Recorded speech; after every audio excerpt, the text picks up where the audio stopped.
Trabalha com a gente essa tese, que é uma das nossas preferidas, quando Qual? você fala da extensão vocabular para ter repertório necessário para lidar com os desafios atuais. Né? Quando você menciona que se não houvesse a extensão, como eu faço? Vamos dizer assim, Principalmente com a nova geração, né? As isso novas tem gerações. a ver com a chamada palavra tem poder. Uhum. Total, Tem uma total, nova total. ciência que vai surgir aí chamada empatia digital, que vai ser a capacidade da gente ter empatia em relação ao equipamento, à máquina, à IA e etc. Né? Ou seja, às vezes a gente fala alguma coisa para alguém, um ser humano, e aí fala assim, você não entendeu o que eu falei? Não é possível, estou falando grego. não é que se você não entendeu. Eu que não falei o que eu achei que eu tinha falado.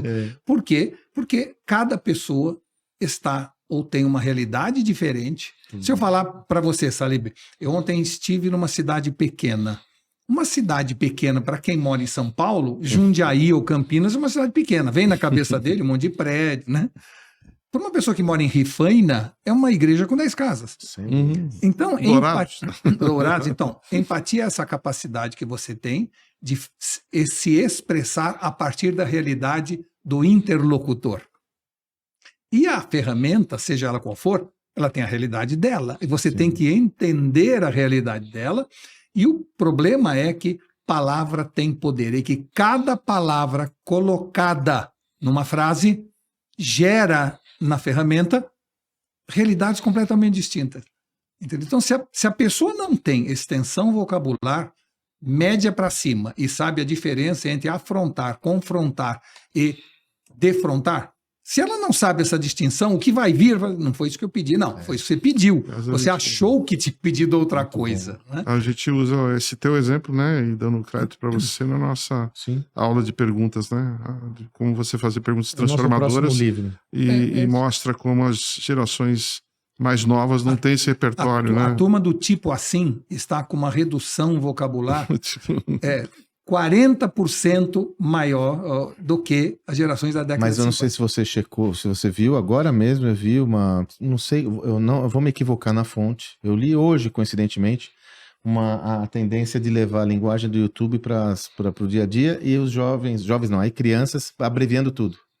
Então, pro-li-sem, pro-li-sem, esse era o exemplo que eu vi, pro-li-sem, é professora, licença, com licença. Entendi. Então, pegando nessa tese, quer dizer, veja qual é o desafio que a gente tem de trazer repertório, porque se eu estou até abreviando tudo... Isso.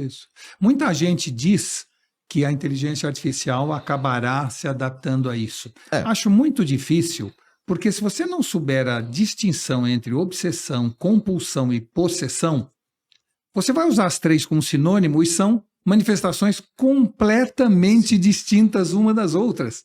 Então, não, vamos dizer assim, a inteligência artificial vai conseguir intuir o que eu quero dizer, mas adivinhar não.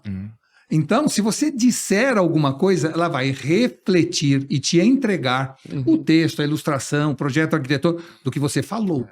Né? Com essas características. Com essas características abreviadas, né? Porque ela vai entender que você gosta de ser abreviado. Agora, né? você chega e fala assim, por favor, para uma pessoa mais velha, eu quero que você desenhe um jantar com Cleópatra.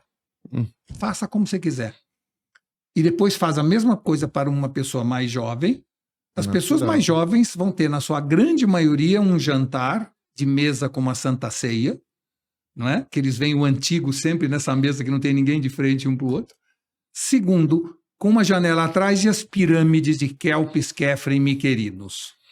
E uma pessoa mais velha que estudou e que tem uma noção histórica de prazo, sabe que a pirâmide é mais distante da Cleópatra do que nós da Cleópatra.